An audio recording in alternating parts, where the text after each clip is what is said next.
Hey, kombucha lovers. Today we will dive deep into the world of delicious homemade kombucha. If you're new here, don't forget to hit that subscribe button and ring the bell to stay updated on all things kombucha. Today we're tackling a question that a lot of beginners ask. Is starter tea really necessary for making kombucha? And what could happen if you skip it? So let's get into it. What is starter tea? First things first, what exactly is starter tea? Well, starter tea is simply some kombucha from a previous batch, usually about 10% to 25% of the total volume you're brewing. This tea is already fermented and full of the live cultures that we need to kickstart our new batch. This tea is full of healthy bacteria and yeast that are crucial for fermenting your new kombucha batch. Why is starter tea important? So let's start by explaining, why is it so important?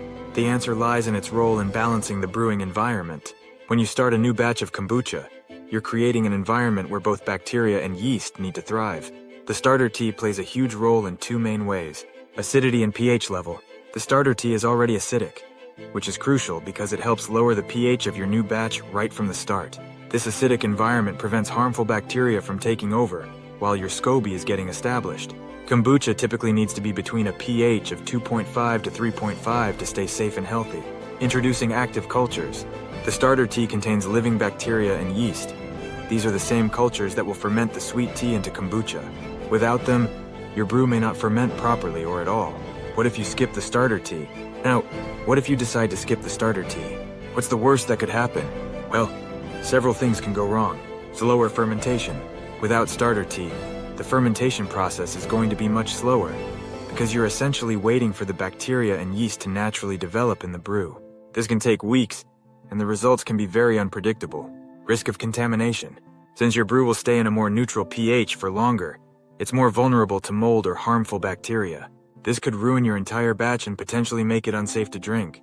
Poor flavor. Even if you don't get mold, a brew without starter tea can have a flat taste because it won't ferment properly. You might end up with something that tastes like sugary tea instead of that tangy, effervescent kombucha we all love.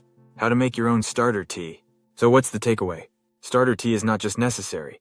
It's essential for a successful batch of kombucha.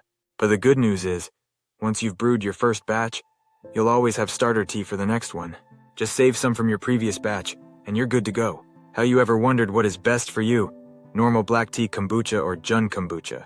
Well, don't miss our next video where we explain everything you need to know about the benefits of each of these kombuchas and which one in our opinion is best for you. If you're just starting out, you can buy plain unflavored kombucha from the store to use as your starter tea. I explain how to do this step by step in another video in this channel.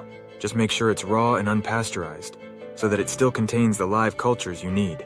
Remember, using starter tea is one of the key steps in brewing kombucha that's safe, delicious, and full of those beneficial probiotics. So don't skip it. If you found this video helpful, please give it a thumbs up and drop any questions you have in the comments below.